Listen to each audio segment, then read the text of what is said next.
Olá, bem-vindos e bem-vindas a mais uma aula do nosso curso de interpretação bíblica.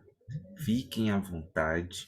Hoje nós estamos dando início a um módulo, ao módulo 2, onde nós vamos falar sobre a confiabilidade das escrituras. A pergunta que a gente vai responder nesse módulo por que que a gente deve confiar na Bíblia? E por que que a gente deve ter essa confiança nas Escrituras? Qual é a relação disso com interpretação? Ora, se a gente descobre que esse livro que nós temos em nossas mãos não é um livro confiável, é um livro cheio de erros, é um livro que está faltando, é uma coleção de livros que está faltando outros livros, ou que alguns livros aqui não são palavra de Deus, o que adianta a gente estar aqui estudando esse livro, né? O que adianta a gente estar gastando, etc., investindo dinheiro no curso, ou o que adianta a gente basear nossa vida nesse livro? Então, a gente precisa ter primeiro uma certeza absoluta de que esse livro é a palavra de Deus, tá? E quando eu digo esse livro, eu estou falando da coleção dos 66 livros que nós temos. John MacArthur, ele é um teólogo e pastor, e ele diz uma coisa: se não estiver escrito nos 66 livros, Deus não falou. Então, por que que a gente tem essa certeza de que Deus falou, né? Porque acreditamos que esses 66 livros foram inspirados por Deus, são inspirados por Deus e é a palavra de Deus para nós hoje. Então, a gente vai trabalhar isso durante esse módulo 2, né? Hoje nós vamos aprender como que chegou a esses 66 livros, porque no período do Novo Testamento, no período do Antigo Testamento, muitos outros livros foram escritos e concorreram para entrar na coleção desses 66 livros que a gente tem. E por que só foram 66? Então, é isso que nós vamos aprender hoje. Bíblia na mão, Jesus no coração, e vem para o nosso aulão. Então vamos lá. Hoje nós vamos aprender o que é cânon. Você já ouviu essa palavra? O que é isso? Quando a gente fala da Bíblia, né, a gente vem algumas perguntas assim na nossa mente, né? Que livros fazem parte da Bíblia? Quais são realmente os livros que fazem parte dessa coleção? A gente tem 66 livros, né? E o que a gente diz a respeito daqueles livros ausentes? Aqueles livros que não fazem parte da Bíblia. Será que eles não deveriam estar também na Bíblia? Como foi que a Bíblia veio a ser composta por 66 livros? Não é? Como a Bíblia chegou a ter 66 livros? Como eu disse a vocês, no período do Antigo e do Novo Testamento, muitos livros foram escritos. E por que que esses livros não estão incluídos aqui? Então, esse assunto que responde a essas perguntas é o assunto que nós chamamos de canonicidade. Não sei se vocês já ouviram aí em algum lugar essa palavra, canonicidade, mas trata justamente do de como o povo de Deus reconheceu a mensagem de Deus. Porque veja, uma coisa é o profeta receber a mensagem de Deus. E aí a gente já falou isso sobre a inspiração da Bíblia, né? Deus inspirou os homens santos para escrever as escrituras e tudo mais. Mas outra coisa é a mensagem que o profeta recebeu ser reconhecida e recebida pelo povo de Deus, né? E a canonicidade é o estudo que trata desse reconhecimento e da compilação dos livros que foram dados por inspiração de Deus. Então é isso que a gente vai estudar hoje, ok? Muito bem. Então, imagina que você quer escrever um livro e aí você chega diante da editora e diz: Olha, editora, eu quero escrever um livro, tá? E aí ela vai dizer para você: Que livro é esse? Sobre o que você vai escrever? Aí você responde: Eu vou escrever sobre tudo. É um livro que vai escrever sobre a vida, sobre tudo, qualquer coisa. Aí ela disse: Ah, que maravilha! Então é uma enciclopédia, não é um livro, né? Muito bem. Você vai escrever sozinho ou com mais pessoas? E você diz: Olha, eu vou escrever com mais 40 autores. Ótimo. Até então, tudo bem, né? Só que aí ela faz uma pergunta para você. Ela diz assim: Mas e se, quando é que vocês vão se reunir para escrever, para discutir o que é que vocês vão colocar no livro e tal, para que ninguém, né, coloque as suas próprias ideias e o livro fique todo bagunçado. Porque, aliás, são 40 autores, né, muita cabeça, e o livro tem que seguir uma congruência, né, um caminho só. Para a surpresa dela, você responde para ela assim: a gente não vai se reunir porque a gente não se conhece. A gente mora muito distante um dos outros. Aliás, a maioria não nasceu ainda. Vai nascer daqui a 100 anos. Esse livro, gente, humanamente falando, daria certo. Obviamente que, humanamente falando, esse livro não daria certo. Mas a Bíblia deu certo. A Bíblia foi escrita por mais de 40 autores, em épocas diferentes, em lugares diferentes, em culturas diferentes, por pessoas diferentes. Então, nós temos aí pessoas cultas e não cultas, pessoas analfabetas, reis, sacerdotes, mas também pescadores. Nós temos aí ricos e pobres, pessoas que sabiam escrever, pessoas que não sabiam, pessoas que tinham uma certa cultura e não. Então veja, muitas pessoas escritas de épocas diferentes, de maneiras diferentes. Um período de mais de 5.000 anos de escrita. E o livro mais perseguido do mundo. Então, será que a Bíblia, humanamente falando, tinha possibilidade de ser um livro que daria certo? Não, humanamente não. Mas só que esse livro não é um livro qualquer, né? Os 66 livros que nós temos aqui não são livros humanos, é o livro de Deus. Deus nos deu esse livro. Deus nos deu esse livro. E Deus nos deu esses 66 livros que estão aqui, ok? E como é que a gente sabe que são 66? É isso que a gente vai responder hoje, falando sobre a canonicidade. Então vamos lá. O que é cânon? A palavra cânon, ela vem do grego canon e também do hebraico cané, que significa régua. Régua mesmo, cana de medir, né? Essa palavra no hebraico aparece lá no livro de Ezequiel, quando o anjo vai levar Ezequiel, né, ali na porta do templo, e ele vai medir com uma cana. Ele tem um cordel de linho na mão e uma cana de medir, um cané, uma régua que mede alguma coisa. Régua que mede alguma coisa, centímetros, né? E tudo mais. Posteriormente, essa mesma palavra, ela começou a ter um sentido mais amplo, né?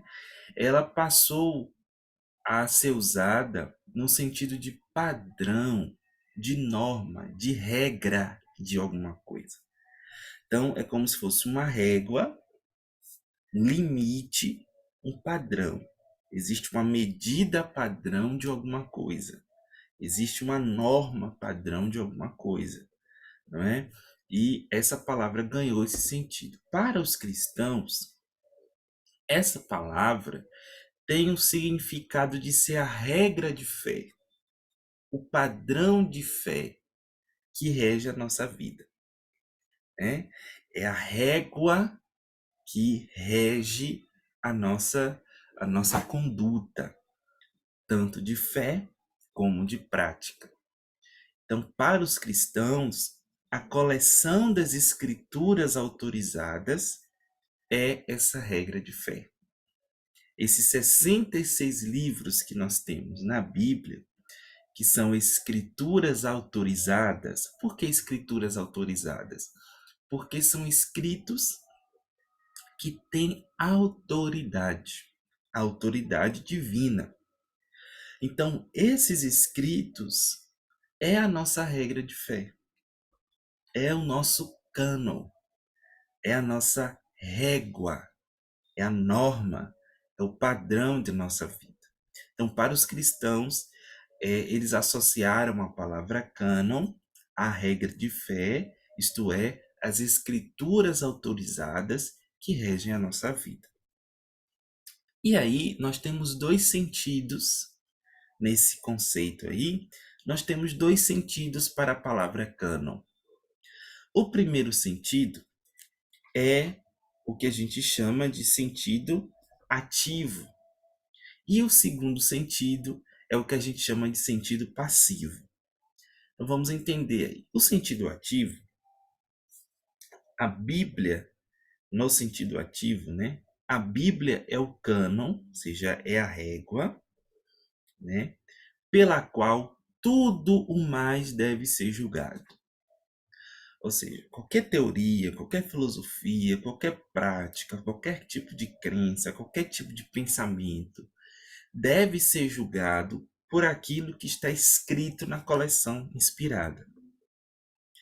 Eu até falei com vocês da frase do John MacArthur, né?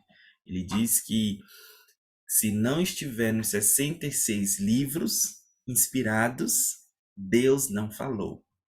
Essa é a ideia, ou seja, qualquer tipo de pensamento, qualquer tipo de teoria, qualquer tipo de prática que não coadunar, não concordar, né, não está dentro do padrão, da regra, né, da Bíblia, deve ser descartado, deve ser jogado fora, não é?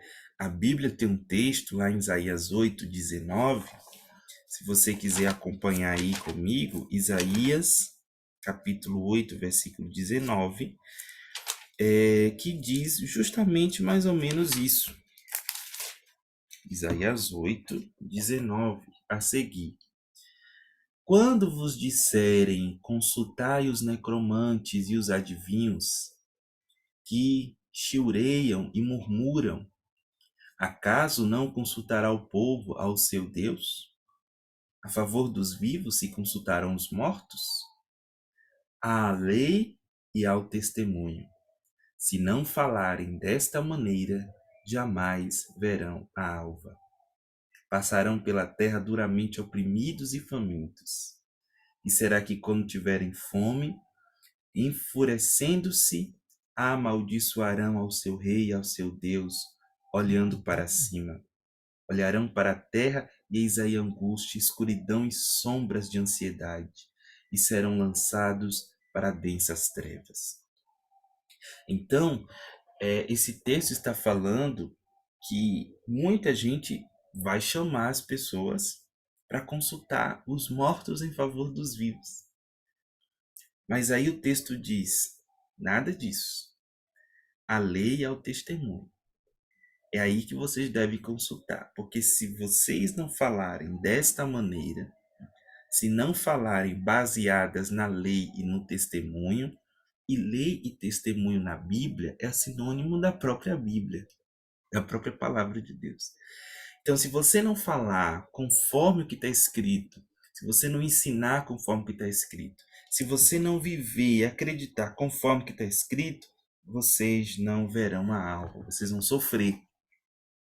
Então, no sentido ativo, né, do significado da palavra cânon, é justamente esse sentido, de que a Bíblia é o cânon pelo qual tudo mais deve ser julgado, né?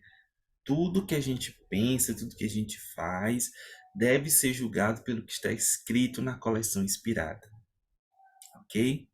Ainda nesse sentido, um exemplo seria a fala do Martinho Lutero, quando ele estava ali na dieta de Dort, né, se eu não me falei a memória, quando ele foi julgado e ele foi impelido, quase que ameaçado, a descartar, desfalar aquilo que ele tinha falado, não é? A rejeitar suas 95 teses. E ele disse: a menos que eu seja convencido pelas Escrituras, a menos que eu seja convencido pelas Escrituras, eu vou fazer isso. Porque a minha mente está cativa à palavra de Deus. Então, quando a gente diz que a Bíblia é o nosso cânon, a Bíblia é a nossa regra de fé, né? A gente está dizendo isso, justamente isso. Ok? A gente julga as nossas ações, as nossas crenças, as nossas práticas, as filosofias que a gente acredita na vida por aquilo que está escrito nas Escrituras, né? Nas Escrituras autorizadas, nos 66 livros. Ok? Então, esse é o sentido ativo. E o sentido passivo? O sentido passivo, nesse sentido, cânon, a palavra cânon, significava a regra ou o padrão pelo qual um escrito deveria ser julgado inspirado ou dotado de autoridade. Ou seja, quais são as regras, quais são os padrões que um livro tem que obedecer, né, para estar incluído dentro da coleção dos 66 livros, dentro da coleção da Bíblia, dos livros inspirados. Por que que um livro é inspirado ou não? Por que que este deve entrar no cânon ou não? Então, cânon também significa esse padrão, né? Existe um padrão, existe uma regra que o livro tem que obedecer para ser incluído no cânon dos livros inspirados. Ok? É nesse sentido que a gente vai trabalhar hoje, mais ou menos. Tá? Então, quais foram as regras, não é, que Isaías teve que obedecer, por exemplo? O livro de Isaías teve que obedecer para estar aqui na nossa Bíblia. Por que que o livro de Apocalipse está na nossa Bíblia? Por que que ele foi incluído no cânon? Por que que o livro de Mateus foi incluído no cânon? Okay? Quais eram as regras que esses livros obedecem para estar dentro do cânon? E se ele não obedece essa regra, certamente ele está fora do cânon. Então, os outros livros não fazem parte do cânon porque não se encaixaram nesse padrão, nessa regra. Ok? Muito bem. Alguns sinônimos aí da palavra cânon. Quando a gente fala de cânon, a gente fala de escritura sagrada, escritura inspirada. Ou seja, todo livro inspirado, todo livro santo, sagrado, faz parte do cânon. Ok? A gente também fala de escritos autorizados. Ou seja, a autoridade dos escritos é uma autoridade divina. Cada escritura, cada livro tem uma autoridade, uma marca divina, não é? Veja, mesmo aqueles livros que não têm o assim diz o Senhor, Porque muitos livros, né, têm um assim diz o Senhor. Mas mesmo aqueles livros que não têm um assim diz o Senhor, têm uma autoridade implícita, indireta ali, tá? Então, são escritos autorizados. Por quê? São escritos que têm autoridade divina. Os outros não têm, né? Os outros não têm. E é isso que faz a diferença entre um livro da Bíblia e um livro qualquer. Porque um livro da Bíblia tem autoridade divina. Livros que contaminam as mãos. O que é que significa isso? É um sinônimo também de cânon. Mas veja, na tradição e no ensino de Israel, surgiu o conceito de que o livro era tão sagrado, tão santo, que aqueles que usassem ficariam com as mãos compuscarda, ou seja, contaminada. O livro era tão santo, né? Tanto é, como eles não consideravam os evangelhos, né, como livros que eram santos, no Talmud tem uma parte que dizia assim: o evangelho e os livros dos hereges não maculam as mãos. Os livros de Ben Sira e quaisquer outros livros que tenham sido escritos desde a sua época não são canônicos, não são livros santos. Então, eles entendiam que os livros do Antigo Testamento hebraico tornam imundas as mãos porque são santos. Então, quando a gente fala de cânon, livros canônicos, né? Por que que um livro é um livro canônico? Porque é um livro santo. É a mesma coisa do sentido aí passivo da palavra, né? O livro, ele tem que ser um livro canônico para estar dentro da coleção aqui da Bíblia. E, como já dissemos antes, todo livro, ele tem todo livro inspirado, todo livro santo, ele tem que ser escrito por um profeta ou por um porta-voz de Deus ou por um apóstolo, né? Porque as obras e as palavras dos falsos profetas eram já logo rejeitadas. Mas Deus falava através dos seus profetas. Deus falava através dos seus profetas, né? E por Deus falar através dos seus profetas, a palavra que saía dos profetas era considerada a palavra de Deus. Então, cânon também tem esse significado. Então, esses são aí os sinônimos da palavra cânon. Muito bem. Então, o que é que a gente viu até aqui nessa aula? A gente viu que cânon é justamente essa coleção de livros que são considerados santos, que são considerados sagrados, né? Que são considerados autorizados, ou seja, a coleção dos livros que foram inspirados por Deus. É isso que a gente quer dizer com cânon bíblico, tá? É a coleção dos livros que foram considerados santos e foram agrupados e guardados no lugar santo. É um livro canônico, ok? Muito bem. Temos vários outros livros aí naquela época, como eu falei para vocês. Vários outros livros. Foram escritos na época tanto do Antigo Testamento como do Novo Testamento, vários livros. Por que que esses livros não estão aqui nas nossas Bíblias hoje? Por que tem 66? Quem foi que determinou este cânon? E quem escolheu quais livros seriam inspirados ou não? E aí? O que é que você acha dessa, dessas perguntas, né? Porque, tudo bem, a gente entendeu que cânon é a coleção dos livros inspirados, mas só tem 66 livros inspirados, né? Será que não tem outros aí também? Então é isso que a gente vai ver a partir de agora. Vamos lá? Então, quem foi que determinou o cânon? Quem foi que escolheu 66 livros? Bom, houve um processo.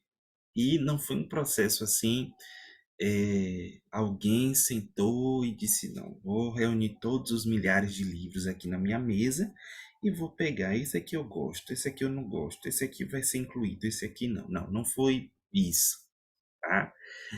O doutor Norman Geisler, ele é um doutor, foi um doutor, né, em teologia, e ele nos traz uma resposta a essa pergunta. Ele diz mais ou menos assim: que o processo mediante o qual Deus nos concede sua revelação é a inspiração. Isso a gente já viu, né? Deus nos deu a revelação dele através da inspiração. Deus inspirou homens santos para escreverem a Bíblia.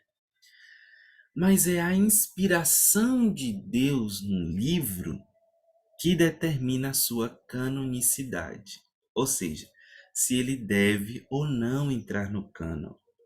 Então não foi ninguém que disse assim: ah, esse livro eu gosto de Isaías e ele vai entrar aqui no cânon. Aí eu gosto de Tiago e ele vai entrar aqui no cânon. Não. A pergunta sempre foi: esse livro é inspirado por Deus? Se for inspirado, então ele entra. Ele entra. E olha o que ele continua dizendo. Ele diz: Deus dá autoridade divina a um livro. Deus dá autoridade divina a um livro.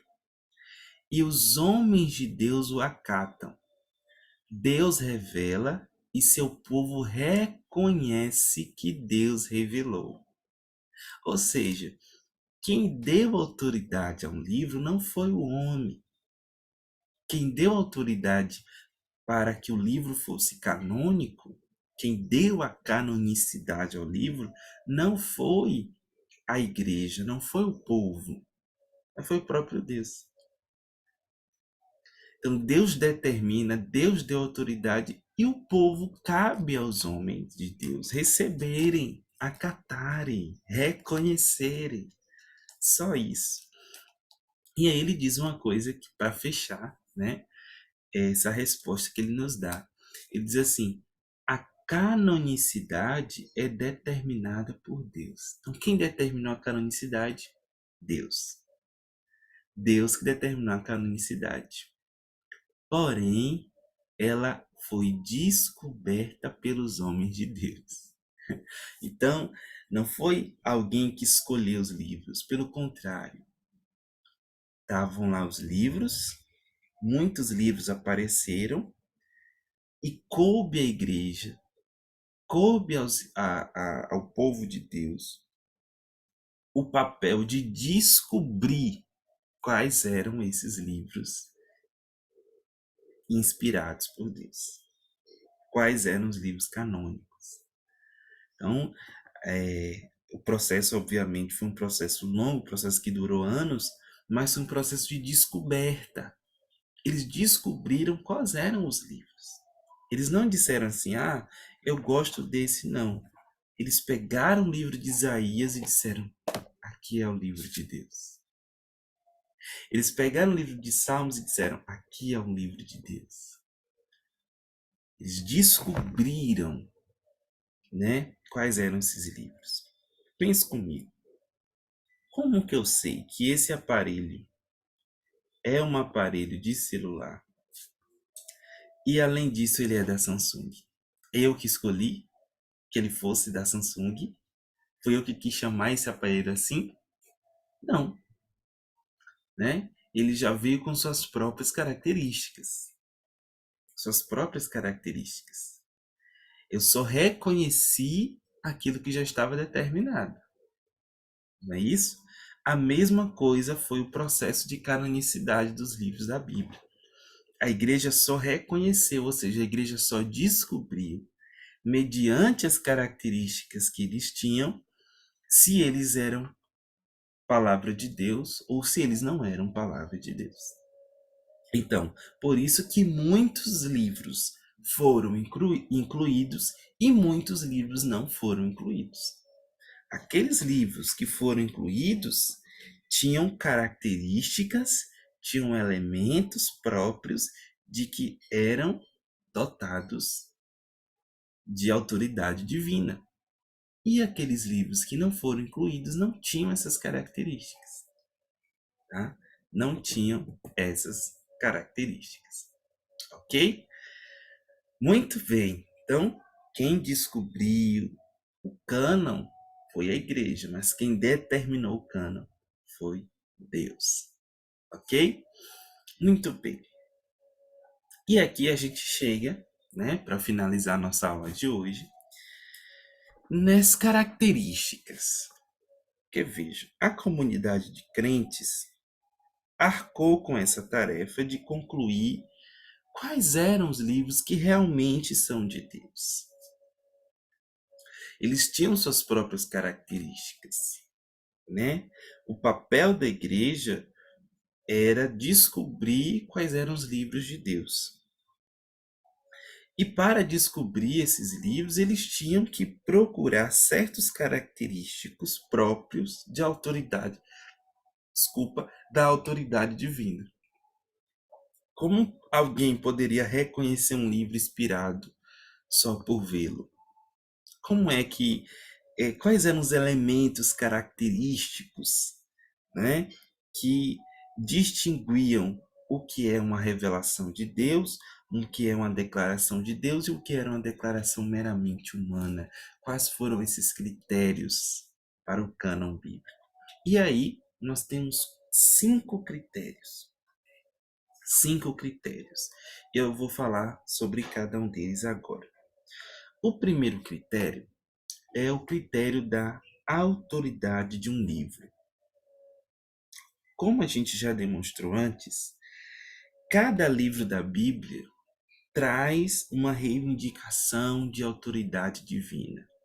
Todos os livros, né, que a gente encontra aqui no nosso cânon, na nossa coleção, traz uma reivindicação de que tem uma autoridade de Deus ali. Aliás, com frequência aparece a expressão assim diz o Senhor, né? Essa expressão está presente. Às vezes, o tom e as exortações revelam que aquela origem daquele texto, daquelas palavras, são origem divina. Sempre existe uma declaração divina, né, nas Escrituras. Mesmo nos escritos didáticos, ou seja, naqueles ensinos, né, que a gente vê nas Escrituras, existe uma declaração divina a respeito do que os crentes devem fazer, por exemplo. Naqueles livros históricos, as próprias exortações, elas ficam implícitas, as declarações ali ficam implícitas, porque esses livros falam daquilo que Deus tem feito na história de seu povo. É a história narrada por Deus. Então, se faltasse um livro à autoridade de Deus, esse livro não era considerado canônico. Se um livro não tivesse ali dotado de autoridade, se um livro não afirmava vir da parte de Deus, era considerado não canônico. Então, ele não era incluído no livro. Ele não era incluído no cânon sagrado. Ok? Por isso que muitos foram rejeitados. Por quê? Porque não tinham essa autorização. Ok? O segundo critério é o critério da autoria profética de um livro. Livros proféticos são produzidos por profetas e ou apóstolos de Deus, ou seja, a palavra de Deus só foi entregue a seu povo mediante os profetas de Deus, os porta-vozes de Deus. Todos os autores bíblicos tinham um dom profético ou uma função profética, mesmo que essa pessoa não fosse um profeta por ocupação. Então, o livro foi escrito por um profeta de Deus? Foi escrito por um apóstolo de Deus? Então, já aí, não é? Já é uma base para dizer, então esse livro deve ser incluído no cânon, porque esse livro veio de um profeta, tá? Paulo, ele exortou lá em Gálatas, capítulo 1, o povo de Gálatas aceitarem a sua mensagem, porque ele era um apóstolo de Cristo. Então, a autoridade, a identificação desse homem, a identificação desse autor, fala de que a palavra deve ser aceita porque ele tinha autoridade para dizer essas palavras, né? Em Efésios diz que a nossa fé está firmada nos profetas e apóstolos, tá? Bom, o terceiro critério para o cânon é o critério da confiabilidade do livro. O que quer dizer isso? Esse livro é digno de confiança? Porque todo e qualquer livro que tivesse algum erro doutrinário ou erro factual, ou seja, disse que aconteceu alguma coisa em tal lugar, mas nunca aconteceu aquilo. Disse que existiu tal pessoa, mas nunca existiu tal pessoa. A não ser que seja uma história que seja identificada como parábola ou algo assim, mas diz que houve certa situação e não houve certa situação na história. Esse livro aí não é de Deus. Por que não é de Deus? Porque Deus não pode mentir. Deus não pode dizer que aconteceu uma coisa sem ter acontecido, né? Deus não pode dizer que o mar abriu sem que o mar tivesse aberto.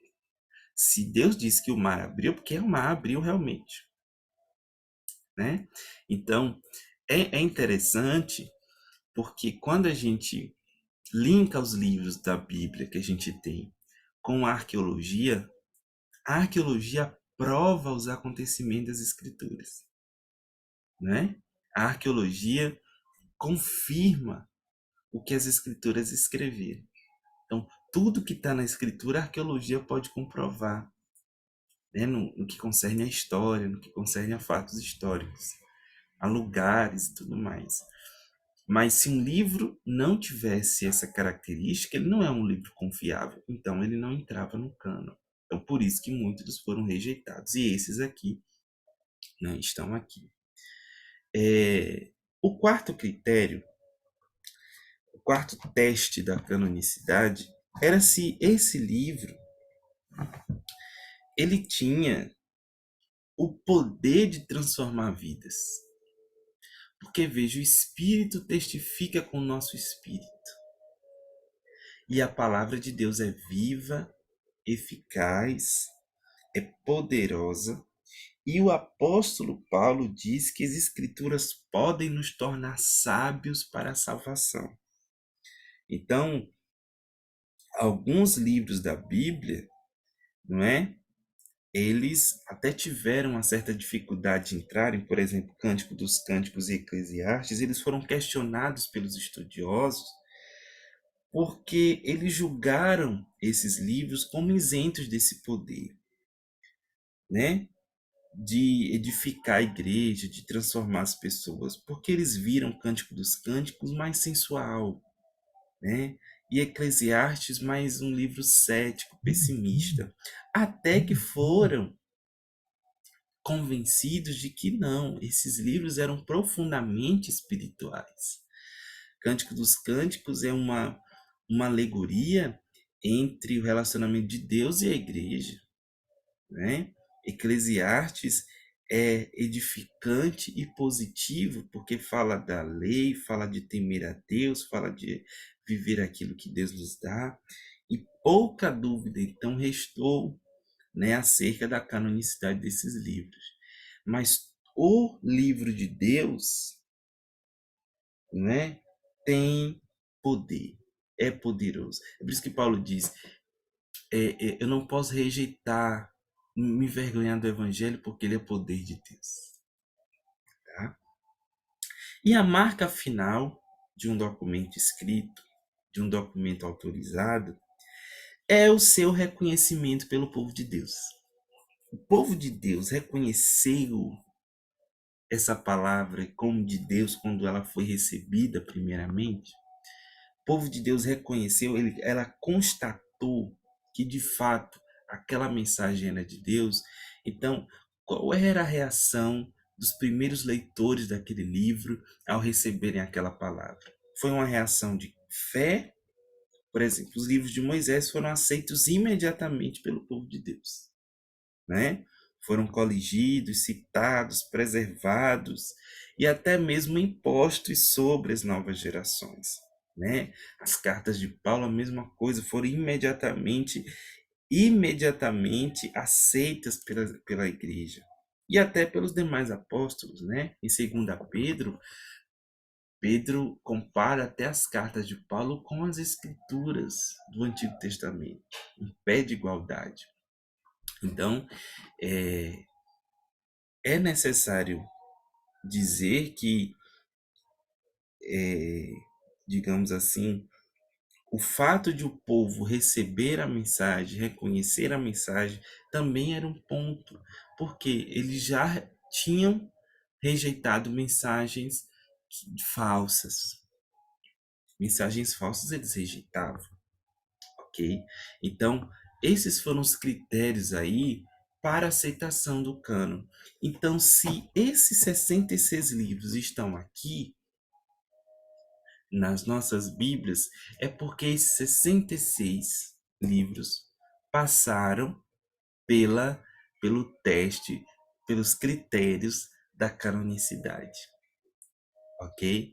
Então, esses 66 livros que nós temos, todos eles passaram por esses testes e os outros não.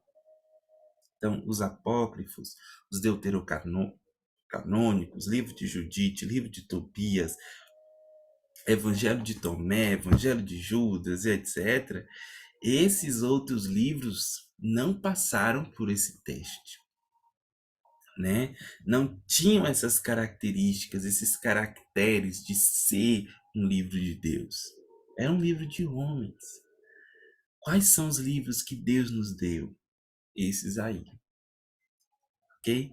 Deus nos deu livros, e esses 66 livros que Deus nos deu, ok?